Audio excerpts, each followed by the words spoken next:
Assalamualaikum warahmatullahi wabarakatuh, sahabat kalian yang berbahagia, semoga sehat selalu. Pada kesempatan ini kita akan kembali bahas berita. Ya, ini memang menarik dan temanya sekarang ini ya. Oke, terlihat ya, yaitu cari prestasi KPA di Google bintang Emon titik 2 nggak ada. Oke, pertanyaannya kenapa kok bintang Emon nyari prestasi KPI? Ya, kita lihat di sini beritanya bahwa Jakarta Kompas.com, komika bintang Emon tertawa ketika tidak menemukan prestasi Komisi Penyiaran Indonesia di mesin pencarian Google. Di tengah ramainya ungkapan kekecewaan masyarakat pada KPI, bintang Emon mengaku tak mau ikut berkomentar jahat. Wah, bagus bintang Emon, bagus. Dia ingin berkomentar yang positif. Nah, diketahui KPI memang sedang disudutkan oleh masyarakat Indonesia karena skandal pelecehan seksual serta perizinan mantan narapidana seksual Saipul Jamil tampil di televisi untuk tujuan edukasi. Memang sekarang ini agak aneh-aneh ya. Mantan koruptor, edukasi anti korupsi. Mantan pelecehan seksual, edukasi predator seksual. Wah, luar biasa. Jadi kalau kemudian mantan penjahat berarti edukasi kejahatan, anti kejahatan. Wah, ini dasar. Tapi mungkin ada logika lain kali ya, seperti apa enggak tahu, belum ada sistem penjelasnya dari mereka yang punya ide itu. Pemulik nama Gusti Muhammad Abdurrahman Bintang Mahaputra itu lantas mencoba mencari prestasi KPI, tapi sayangnya ia tak menemukan hasil apapun di mesin pencari. Gue nggak mau komentar jahat soal KPI, gue pengen bela KPI. Akhirnya gue carilah prestasinya di Google, nggak ada, hahaha ya, kata bintang Emon dikutip kompas.com dari Instagram @bintangemon Sabtu 11 September 2021. Sambil tertawa, bintang Emon mengaku heran mengapa ia tidak bisa menemukan prestasi KPI, padahal ia mencoba mencari prestasi Karang Taruna, Jati Bening hingga nasib Ciripa, asisten Uya Kuya melalui mesin pencarian Google. Hasilnya keluar dalam sekejap. Kenapa KPI nggak muncul? Wah, ini dia persoalan ya. Google jendela dunia, kata ini ya bintang Emon. Lu nyari apa saja di situ ada. Lu nyari kabar Ciripa sekarang, Ciripa asistennya Yakuya itu yang megangin orang dihipnotis, ada prestasi kan, kata dia ya. Bintang juga mencoba berpikir positif, bisa jadi KPI memang tidak mepublikasikan prestasinya di mesin pencarian Google. Wow, menarik. Mungkin nggak mau ria, ujar bintang. Saat bercerita bahwa dirinya juga mencari informasi aneh di Google soal alasan Squidward tidak memakai celana, bintang langsung menyinggung dugaan pelecehan seksual di KPI. Ia juga menyinggung soal rencana terduga pelaku pelecehan seksual dan perundungan di KPI yang akan melaporkan balik korban MS atas cyberbullying. Kalau ia di komisi bla bla bla. Ini mungkin saya tidak baca ya. Oke, intinya itu teman-teman, bahwa di Indonesia hari ini kita seperti dikuasai atau dikendalikan atau diwarnai oleh orang-orang yang pikirannya memang nggak Indonesia banget gitu ya, nggak orang Timur banget gitu. Kenapa? Karena kita nggak bisa pikirkan bagaimana seorang yang pernah melakukan kejahatan itu bisa jadi mentor yang baik untuk orang tidak melakukan kejahatan. Memang dalam konteks tertentu bisa sih, misalnya ya ada mantan perokok gitu ya, terus berhenti merokok dan dia diminta untuk menyampaikan bahaya rokok, itu bisa. Nah, persoalannya adalah ketika ini soal perilaku yang sifat pelanggarannya juga sangat melampaui batas ya.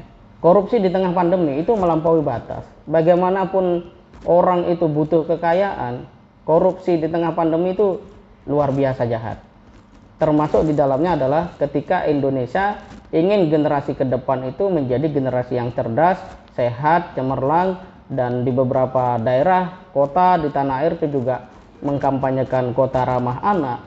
Kemudian muncul orang yang pernah melakukan ketidakramahan kepada anak, tentu ini menjadi satu hal yang agak aneh, agak sulit diterima.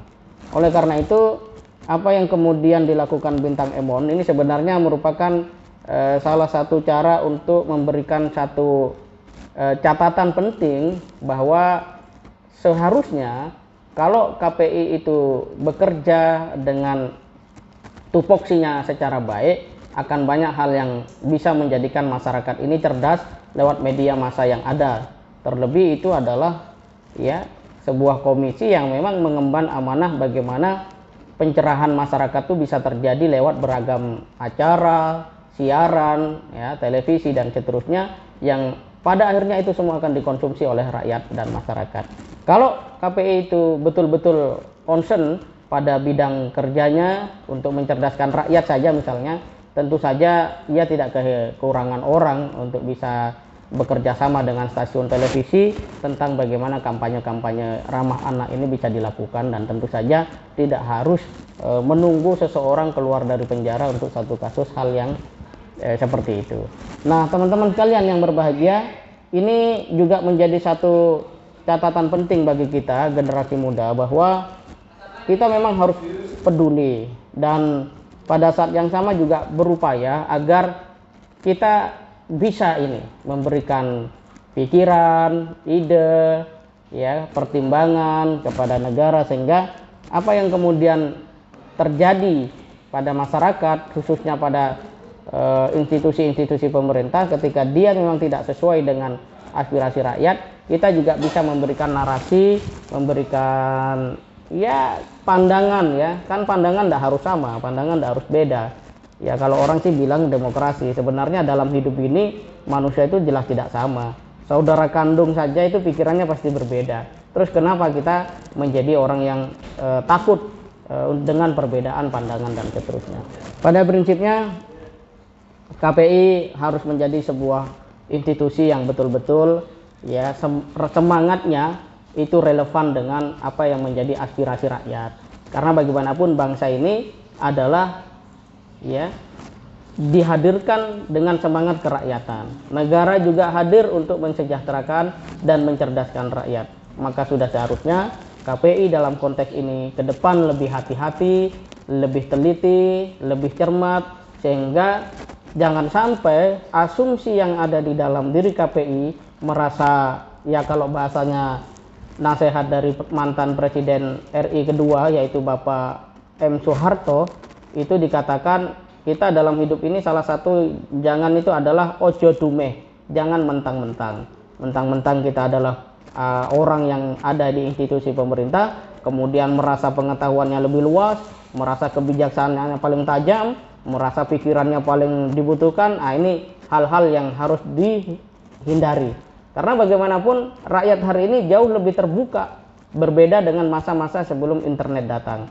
Hari ini informasi datang dari berbagai macam sumber, sehingga setiap hal yang datang pasti orang akan melakukan verifikasi dengan kemampuannya masing-masing. Tapi lepas dari sekedar sarana internet yang ada, sesungguhnya bangsa Indonesia ini masih punya nurani, masih punya identitas, masih punya jati diri, dan kita berharap KPI mengerti ini, dan ke depan KPI bisa mengawal dunia siaran tanah air lebih kepada bagaimana membangun anak bangsa yang sehat, cerdas, dan unggul.